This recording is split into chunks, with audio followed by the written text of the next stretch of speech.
있는 말씀을 통해서 같이 은혜를 나누기를 원합니다. 우리가 신앙생활을 할 때 하나님께 소원들이 있습니다.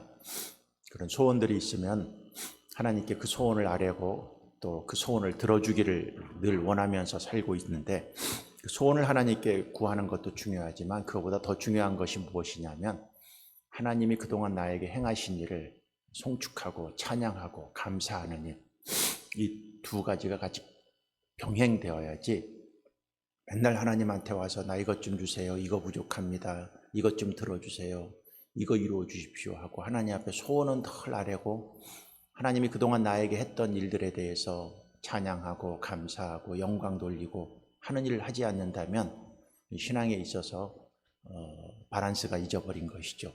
하나님이 나에게 행한 일들이 많이 있습니다, 돌아보면. 근데 우리 인생은 욕심이 많습니다. 욕심이 많아서 하나님이 나에게 행한 일은 금방 잊어버립니다. 그리고 지금 현재 나에게 부족한 것, 지금 현재 나에게 있는 소원만 자꾸 하나님 앞에 해결해 달라고 하는 그러한 습관들이 있는데, 이것도 좋지 못한 욕심이죠. 욕심입니다. 그래서 우리가 신앙생활을 하면서 물론 우리 소원이 있으니까 하나님 이것 좀 해주세요 하고 부탁도 할 수 있지만, 그러나 그것 전에 하나님이 그동안 나에게 행한 일들을 기억하고 감사하고 찬양하고 송축하고 영광 돌리고 이런 일들이 있어야 하나님도 소원도 들어주시지. 여러분 자식이 있는데 자식에게 부모가 그동안 했던 일이 얼마나 많습니까? 근데 그거에 대해서는 전혀 감사할 줄도 모르고 맨날 부모님 앞에 와서 뭐 좀 달라, 뭐 안 해준다, 왜 이건 안 해주냐고 불평만 하고 있으면 부모의 마음이 섭섭하죠. 부모의 마음이 이럴 것입니다. 얘가 뭐 달라고 하지 않아도 맨날 부모님한테 엄마 나 키워줘서 감사해요, 엄마 고마워요, 엄마 나 사랑해 주셔서 감사해요, 엄마가 나 키워주셔서 지금까지 내가 이렇게 공부할 수 있도록 도와주세요, 그 소리만 해도 그 아이가 소원을 얘기하지 않아도 알아서 들어주실 거예요. 그렇죠? 그게 부모의 마음입니다. 하나님은 그것보다 더 하시죠. 그러니까 우리들도 신앙생활을 할 때 없는 것 같고만 이렇게 얘기하지 말고 그동안 행하셨던 일들을 기억하고 또 그것을 송축하고 그때 했던 일들을 늘 말하고 찬양하고 그렇게 살아가면 신앙이 굉장히 더 성숙한 신앙으로 갈 수 있을 것입니다. 오늘 시편 103편이 그것입니다. 다윗이 지은 시입니다. 1절에 이렇게 얘기합니다. 내 영혼아 여호와를 송축하라, 내 속에 있는 것들아 다 그의 이름을, 거룩한 이름을 송축하라. 내 영혼아 여호와를 송축하며 그의 모든 은택을 잊지 말지어다. 그렇게 얘기합니다. 여기 여호와를 송축하라, 내 속에 있는 것들아 다 그 거룩한 이름을 송축하라. 그러면서 그 모든 은택을 잊지 말라. 그 하나님 앞에 송축하는 이유가 있어요. 왜 이렇게 하나님을 찬양하고 송축하고 하나님을 높이느냐? 그 은택이 뭐예요? 나에게 베풀어 주신 은혜, 이런 것들을 이렇게 기억하는 것이죠. 그 은혜들이 뭘까요? 3절부터 그것을 얘기합니다. 3절에 보면 그가 내 모든 죄악을 사하시며 내 모든 병을 고치시며, 죄악을 사해 주신 것에 대한 그 감사가 제일 먼저 있습니다. 우리도 마찬가지죠. 신앙생활하면서 제일 먼저 하나님 앞에 감사할 게 뭘까요? 예수님의 보혈의 피로 내 죄를 깨끗이 씻어서 나를 의인 만들어주고 하나님의 자녀 만들어주신 것, 이것이 가장 큰 은혜 중에 은혜이죠. 다윗도 그것을 알았던 것 같아요. 그러니까 내 모든 죄를 다 사해 주시는 하나님, 그 하나님을 생각하니까 너무 감사하고 그 은혜에 감사해서 하나님 앞에 오늘 송축하는 것을 볼 수가 있습니다. 우리도 신앙생활을 하면서 절대 되지 말아야 될 사람이 뭐냐면 자기의 죄를 회개하지 않는 사람, 자기가 잘못된 삶을 살고 있으면서도 그거에 대해서 죄 사함을 하나님 앞에 요구하지 않는 사람, 내가 죄인인 걸 인식하지 않는 사람, 그리고 늘 남의 죄는 갖고 뭐라고 하면서 자신이 얼마나 죄인인가를 알지 못하는 사람, 이 불쌍한 사람이죠. 그 죄를 회개하지 않는 사람, 이 불쌍한 사람입니다. 왜? 하나님은 어떤 사람이에요? 우리를 용서해 주시고 긍휼히 여겨 주시고 죄를 사해 주시는 분이 하나님이시고, 그것이 하나님이 우리에게 행했던 가장 첫 번째 일이고 가장 위대한 일인데, 가장 첫 번째이고 가장 위대한 일을 하나님 앞에 와서 하지 않는 거예요. 하나님이 여러분 죄 사해 주려고 예수님께서, 예수님 하나밖에 없는 예수님을 보내주셔서 우리를 위해서 죽기까지 우리 죄를 사해 주시길 원하셨는데, 우리는 하나님 앞에 올 때마다 내 죄를 인정하지 않는 거예요. 나는 죄가 없다고 생각하는 거예요. 이 정도면 잘 산다고 생각하는 거예요. 그리고 남의 죄는 막 난리를 치면서 뭐라고 그러는 거예요. 하나님이 우리를 구원해 주신 그 목적과 정반대로 살아가지 않습니까? 그래서 우리가 기억할 게 있습니다. 늘 주님 앞에 나올 때마다 하나님 내 모든 죄를 사해 주신 거 감사합니다. 감사합니다. 이 은혜가 여러분들에게 있으면 이 은혜만 처음부터 풀리기 시작하면 신앙생활이 180도 변합니다. 180도. 우리는 선악과를 따먹어서 내 죄를 보기 전에 남의 죄를 봅니다. 남의 죄를 판단하고 선이 어떠니 악이 어떠니 비난하고 비판하는 버릇이 있는데 그게 없어지고 먼저 내 죄를 사해 주신 그 하나님 앞에 나와서 용서를 빌고 그 다음에 여기 보면 내 모든 병을 고치시며 그렇게 얘기했죠. 아마 다윗도 살면서 여러 가지 많은 병이 걸렸습니다. 시편을 보면 그가 병들어서 하나님 앞에 치료해달라고 했던 많은 사건들이 있거든요. 그러고 보면 다윗도 살면서 병 안 들었겠습니까? 근데 그 병을 고쳐주신 하나님 앞에 오늘 이렇게 감사하고 송축하는 것을 볼 수 있어요. 우리도 크든 작든 인생 살면서 뭐 감기서부터 수많은 병들 우리도 있지 않습니까? 돌아보면 하나님께서 그 병을 고쳐주시고 치료해 주신 거 있지 않습니까? 그것들을 늘 하나님 앞에 감사하는 것. 죄는 영혼에 병든 것을 용서해 주신 거에 감사라면 여기 있는 병은 육체에 병든 것을 하나님 앞에 나와서 이렇게 용서해 주신 것, 치료해 주신 것에 대해서 감사할 필요성이 있다. 4절에 보면 내 생명을 파멸해서 속량하시고 인자와 긍휼로 간을 씌우시며 내 생명을 파멸해서 속량하시고 이것은 뭐냐면 죽을 위기가 있었다는 것이죠. 생명을 파멸이라는 말은 원어적으로 죽음을 얘기하고 있습니다. 이 죽음에서 하나님께서 나를 이렇게 구해 주신 것에 대해서 감사하는 것이죠. 죽을 위기. 사람이 살다 보면 죽을 위기에 있었던 것들이 있죠. 물론 있었던 사람도 있고 없었던 사람도 있지만 저도 기억해 보면 죽을 위기가 몇 번 있었습니다. 근데 하나님이 그것을 구해 주시고 속량해 주신 것, 그것을 송축하고 찬양하죠. 그때는 내가 죽을 위기에 있었을 때는 하나님 나 좀 살려주세요, 나 좀 구해주세요 하고 기도했어요. 근데 그 죽을 위기에서 벗어났어요. 그러면 사람은요 세월이 지나면 또 잊어버리는 거예요. 잊어버려요. 그 은혜. 그때는 막 죽을 똥 살 똥 하나님 앞에 살려달라고 해놓고 세월이 지나서 그게 해결되면은 어느새 또 잊어버리고 지금 현재 나에게 부족한 것 같고 하나님 왜 이거 안 주냐고 불평하는 게 우리 인간 아닙니까? 그게 우리 인간인데 우리가 그런 일이 있을 때도 물론 소원을 놓고 기도해야 되지만 그때 하나님께서 그 죽을 생명의 파멸의 현장에서 나를 구해 주신 것에 대해서 감사하고 송축하는 그러한 신앙이 우리에게 필요하다 하는 것입니다. 5절에 보면 좋은 것으로 내 소원을 만족하게 하사 내 청춘을 독수리같이 새롭게 하신다. 하나님이 어떤 분이시냐면 소원을 만족해 주시는 분이에요. 이것은 앞으로도 소원을 만족해 주시지만 과거에도 하나님께서 소원을 만족하게 해주시는 분. 앞으로 지금 현재 없는 것 같고 우리가 하나님 앞에 소원을 아뢰는 것도 필요하지만 또 우리가 하나님 앞에 그 하나님 나 이것 좀 해결해 주세요, 이거 해결해 주시면 안 돼요 라고 기도하기 전에 먼저 해야 될 게 뭘까요? 과거에 하나님이 내 소원을 들어주신 거 있잖아요. 하나님 그때 그 소원이 있었었는데 하나님 그 기도 들어주신 거 감사해요. 그때 이런 어려운 일들이 있었는데 내 힘으로는 도저히 해결할 수 없었는데 하나님이 그 소원 이루어 주신 거 감사해요. 그러니까 내 소원을 먼저 아뢰기 전에 과거에 하나님이 나에게 했던 소원들 있지 않습니까? 그것을 하나하나 끄집어내서 그 하나님 앞에 송축하고 감사하면서 또 오늘 나에게 필요한 소원들을 기도하면 하나님이 훨씬 더 좋아할 거예요. 옛날에 했던 들어줬던 것은 다 잊어버리고 생각도 하지 않고 오늘 안 이뤄준 것만 갖고 막 난리를 치면 하나님이 섭섭하게 생각할 수 있습니다. 근데 오늘 다윗은 뭐예요? 과거에 나에게 이런 소원들을 들어주신 것에 대해서는 감사. 그리고 우리는 이길 수 있어요. 과거에도 우리 소원을 들어주셨지만 앞으로도 하나님께서는 우리 소원을 반드시 들어주십니다. 그것이 하나님의 은혜고 하나님의 축복입니다. 이 얘기하면서 기억나는 것이 그 해남에 있었던 한 소년 이야기가 기억나요. 해남에 있는 그 한 시골 그 바닷가에 살았던 소년 하나가 있었어요. 이 아이가 초등학교밖에 못 나와요. 집이 가난했어요. 그러니까 산에 가서 나무에다가 그거 팔아갖고 살림 도우면서 학교 갈 돈도 없고 학교 보낼 형편도 되지 않았는데 늘 마음속에 소원이 있었어요. 자기 친구들이 다 중학교 가니까 하나님 앞에 중학교가 가고 싶은 거예요.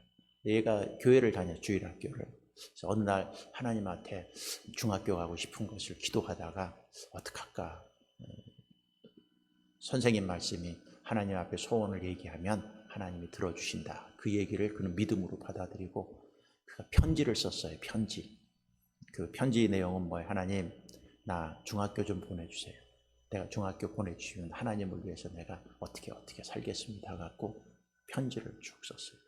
썼는데 누구한테 보내냐? 하나님한테 보내야 되잖아요. 편지 제목은 처음 시작, 하나님 전상서 이렇게 하고 쓰기 시작해요. 중학교 보고 싶다고. 편지지를 편지 봉투에 넣고 뒤에다 자기 이름을 쓰고 앞에 주소에다가 누구 썼냐면 하나님 아버지 이렇게 썼어요. 우체통에다 이거 집어넣었어요. 우체부 아저씨가 꺼내갖고 주소를 보니까 주소가 하나님 아버지로 돼 있고 뒤에 보니까 어떤 초등학교의 이름 하나가 써 있는 거야. 이 우체부가 고민을 하는 거예요. 이걸 어디다 붙여야 되는지. 하나님이 어디 계신 줄 알아. 고민을 하다가 그래도 하나님하고 제일 가까운 게 목사님이다 생각하고 그 교회에서 제일 큰 교회 목사님, 그 목사님한테 목사님 이 편지 하나가 이렇게 왔는데 목사님이 좀 받는 게 그래도 제일 좋을 것 같습니다. 그러고 해나무 교회에 있는 이준목 목사님이라고 하시는 그 목사님한테 줬는데 그 목사님이 편지를 읽어보니까 너무 감동이 되는 거예요. 너무 감동이 되는 것에서 그 소년을 불렀습니다. 이름이 있으니까 그 동네 뭐 뻔하지 않습니까? 불러다가 그때 마침 교회에서 뭘 운영했냐면 고아원을 운영을 했어요. 걔를 데려다가 그 고아원에서 먹고 자기하고 그 중학교에 보냈습니다. 애가 얼마나 열심히 공부하고 똘망똘망한지 모릅니다. 열심히 공부해서 그 어디 대학을 갔느냐, 신학교를 갔어요. 한신대학 신학교를 가고 유학까지 갔다 와서 나중에 그 대학교 교수까지 되고 나중에는 한신대학교 총장까지 하십니다. 오명석 박사님이라고 지금은 아니시지만 얼마 전에 한신대학교 총장까지 하셨던 분이 이 사람이에요. 초등학생 하나의 편지 하나를 하나님은 기억하고 그를 신학대학 총장까지 만들어 놓으시는 분이 누구예요? 하나님이십니다. 여러분들 소원이 있어요. 소원이 있습니다. 소원이 있었을 때 그 소원 반드시 하나님이 들어주실 것이라는 것을 믿고 여러분들도 매일매일 새벽에 하나님한테 편지를 쓰세요. 하나님, 나 이런 소원이 있어요. 이런 소원이 있어요. 근데 과거의 소원 들어주신 것도 송축하면서 하나님 앞에 이렇게 감사하는 그러한 축복이 있기를 바라겠습니다. 그 다음에 이제 제일 중요한 것 하나는 뭐냐면 하나님의 긍휼을 여기신 거에 대해서 감사하는 것입니다. 8절에 보면 여호와는 긍휼이 많으시고 은혜로우시며 노하기를 더디하시고 인자하심이 풍부하시도다. 자주 경책하지 아니하시며 노를 영원히 품지 아니하시로다. 우리의 죄를 따라 우리를 처벌하지는 아니하시며 우리의 죄악을 따라 우리에게 그대로 갚지는 아니하셨으니 이는 하늘이 땅에서 높음 같이 그를 경외하는 자에게는 그의 인자하심이 크심이로다. 동이 서에서 먼 것 같이 우리 죄가를 우리에게서 멀리 옮기셨으며 아버지가 자식을 긍휼히 여긴 같이 여호와께서는 자기를 경외하는 자를 긍휼히 여기시나니 이는 그가 우리의 체질을 하시며 우리가 단지 먼지뿐임을 기억하심이로다 그랬습니다. 저는 14절 말씀이 참 은혜스럽습니다. 이는 그가 우리의 체질을 아시며 그랬습니다. 가끔 이런 생각이 있습니다. 목사로서 무슨 생각이 있느냐면 성도들을 보면은 성도들이 다 마음에 들겠습니까? 저분은 왜 그렇게 신앙생활을 저렇게 하지? 왜 성품이 저렇지? 이렇게 생각을 해요. 그래서 불편하잖아요. 근데 어느 날 이렇게 보면은 목회를 하다 보면은 저 사람이 체질이 변하지를 않는 것을 이렇게 신앙생활 몇 년 했냐 물으면 오래 했어요. 근데 체질이 변하지를 않는 거예요. 체질이. 그럼 목사의 마음속에서는 저런 생각이 있어요. 저 체질이 좀 변해야 신앙생활을 좀 성숙하게 잘할 수 있겠는데 그렇게 생각을 하는데 소망을 가져요. 소망을 갖는데 절대 변하지 않습니다. 신기하죠. 왜 이렇게 안 변하지? 그러면 한쪽으로 이런 생각이 있는 거예요. 무슨 생각이냐면 그래, 저 성격이 변하겠어. 저 체질이 변하겠어. 그냥 품고 사랑하고 용서하고 긍휼히 여기고 가야지 이런 생각이 듭니다. 근데 그 생각이 어느 날 보면은 누구의 생각이냐면 하나님의 생각이신 것 같아요. 하나님이. 나나 여러분들이나 여러분 체질이 있어요, 없어요? 있는데 솔직히 얘기해 봅시다. 좀 변한 것 같아요? 신앙생활 오래 하셨는데 변한 것 같아요? 변한 것 같은데 어느 날 보면 또 난리를 치잖아요. 어느 날 보면 또 죄를 짓고 어느 날 보면 또 꼬꾸라지고 그런 게 우리 아니겠어요? 근데 여러분 오늘 이렇게 멀쩡하게 살아서 이렇게 새벽에 나와서 하나님 앞에 이렇게 기도하고 있어요. 기도하고 있어요. 그러니까 하나님이 보실 때는 이렇게 생각할 수도 있어요. 법대로 생각하면 야, 너 맨날 나와서 새벽에 기도한다고 그러면서 네 변한 게 뭐 있냐? 하나님 이렇게 생각할 것 같은데 그렇게 생각하지 않으세요. 하나님이 어떻게 해요? 우리의 체질을 아시며 우리가 단지 먼지뿐임을 기억하시는 거예요. 하나님은 어떤 분이시냐? 여러분이 그렇게 살아도 때로는 실수하고 여러분이 성격이나 기질이나 여러분의 잘못된 모습들을 하나님이 다 알고 있어요. 다 알고 있어요. 그냥 하나님의 생각 같아서는 여러분 다 목치고 싶지만 하나님은 그런 분이 아니세요. 여러분이 먼지뿐임을 기억하는 거예요. 아, 인간은 먼지구나. 인간은 연약한 존재구나. 하나님은 이런 이 두 가지 마음이 있는 거예요. 하나님은 여러분들을 하나님처럼 만들고 싶은 마음이 있어요. 하나님처럼. 신의 성품에 참여하고 베드로전서 1장, 베드로후서 1장에 나오는 것처럼 신의 성품에 참여할 수 있는 그러한 사람 만들기를 소원하는 마음이 하나님 앞에 간절히 있어요. 또 하나는 뭘까요? 여러분이 먼지인 것을 아는 거예요. 이 두 가지를 하나님이 다 알아.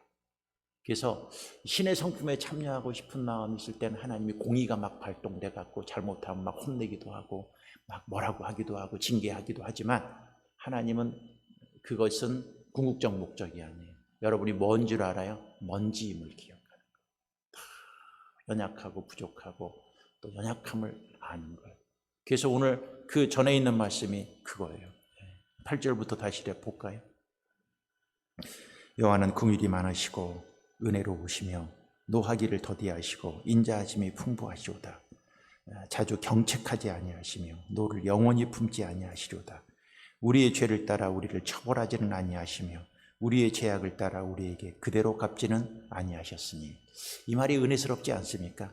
여러분 여기 보면 8절에 그런 말이 있어요. 노하기를 더디하시고. 그럼 하나님도 노하신다는 거야, 안 하신다는 거야? 언제? 여러분들이 잘못하고 죄짓고 그 체질대로 살고 변하지 않는 모습대로 살아가는 것을 보면 화가 하나님이 나.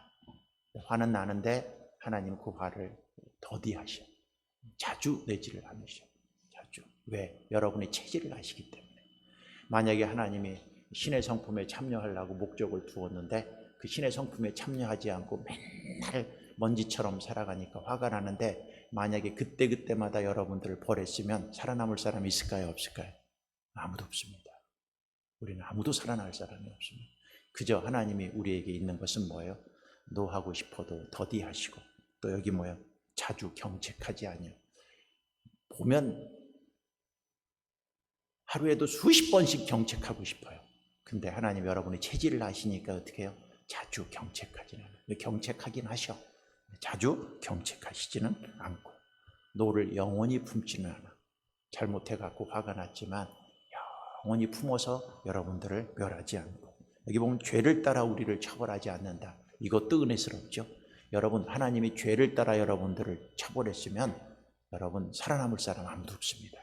근데 하나님은 죄를 따라서 처벌하지 않고 어떨 때는 죄를 지어도 긍휼히 여기고 불쌍히 여기고 넘어가고 그러기 때문에 하나님께서 오늘 우리의 여기에 있는 것입니다. 그래서 여기 보면 13절에 아버지가 자식을 긍휼히 여긴 같이 여호와께서는 자기를 경외하는 자를 긍휼히 여기시나니 그랬습니다. 우리가 하나님을 경외하고 우리가 살아갑니다. 하나님이 원하는 목표와 꿈이 있지만은 그렇게 살지 못할지라도 하나님이 여러분의 체질을 아시고 오늘도 긍휼히 여기시고 우리를 견책하지 아니하시고 죄를 지은 대로 책망하지 아니하시는 그 하나님이 있기에 오늘도 우리가 이렇게 살아갈 수 있는 것이죠. 그러니까 우리가 살 수 있는 것도 뭐예요? 은혜인 거예요. 은혜. 근데 이렇게 생각하지는 마세요. 내가 오늘 혼나지 않았다고, 내가 하나님이 내가 죄 지은 거 바로 경책하지 않았다고, 내가 훌륭하게 살아서, 내가 잘 나가서, 내가 하나님 앞에 올바로 살아서 내가 의롭게 살아서 그런 것은 아니라는 것은 우리가 처절히 느껴야 됩니다. 근데 착각하는 게 있어요. 하나님이 나를 안 혼내니까 내가 신앙생활 잘해서 안 혼낸다고 생각하고 살아가는 사람이 있어요. 그렇게는 살지 말라는 것이죠. 오늘도 하나님이 긍휼이 있기에 오늘 우리가 여기 있고, 그 하나님이 견책을 자주 하지 않기 때문에 오늘도 우리가 여기 있는 것 아니겠습니까? 오늘도 그 은혜에 감사하면서 다윗이 고백했던 이 고백이 여러분이 고백이 되고, 또 여러분들도 소원이 있고 꿈이 있습니다. 근데 그 소원과 꿈도 아래지만 그동안 하나님이 나에게 행하셨던 자주 죄를 견책하지도 아니하시고 죄를 용서해 주시고 병도 고쳐주시고 여러 가지 많은 소원들도 들어주셨던 과거의 그 은혜들을 여러분들이 잊지 말고 내팽개치지 말고 오늘도 그것들을 기억하고 감사하면서 또 내 소원도 하나님 앞에 아뢰면서 승리할 줄 아는 그러한 주님의 백성들이 되기를 바라겠습니다. 기도하겠습니다. 하나님 감사합니다. 오늘도 우리가 주 앞에 나왔습니다. 우리 인생은 아무것도 아닙니다. 들의 꽃과 같습니다. 바람이 지나가면 없어지는 그것과 같은 연약한 인생입니다. 그 연약한 인생의 체질을 주님이 아셔서 오늘도 죄가 지은 대로 우리를 견책하지 아니하시고 또 우리를 오늘 긍휼히 여겨주시고 사랑해 주시는 그 하나님이 있기에 감사드립니다. 오늘도 그 은혜 잊지 않고 우리가 살아가게 해 주시옵시고 어떤 환경과 여건 속에서도 주님이 나에게 주셨던 그 은혜를 늘 가슴에 품고 기억하고 또 주님이 과거에 나에게 했던 수많은 축복들이 있습니다. 그것을 송축하고 감사하며 내 소원도 아뢰를 수 있는 믿음의 백성들 되게 도와주시옵소서. 예물드린 손길들을 축복해 주시옵시고 이들도 주님께 감사하며 주님을 송축하며 주님께 영광 돌리며 살아갈 수 있도록 도와주시옵소서. 예수님 이름으로 감사하며 기도드렸사옵나이다. 아멘. 하늘에 계신 우리 아버지여, 이름이 거룩히 여김을 받으시오며 나라의 임하옵시며 뜻이 하늘에서 이루어진 것 같이 땅에서도 이루어지이다. 오늘 우리에게 일용할 양식을 주시옵고 우리가 우리에게 죄 지은 자를 사하여 준 것 같이 우리 죄를 사하여 주시옵고 우리를 시험에 들게 하지 마시옵고 다만 악에서 구하시옵소서. 나라와 권세와 영광이 아버지께 영원히 싸움나이다. 아멘. 오늘 말씀을 기억하면서 하나님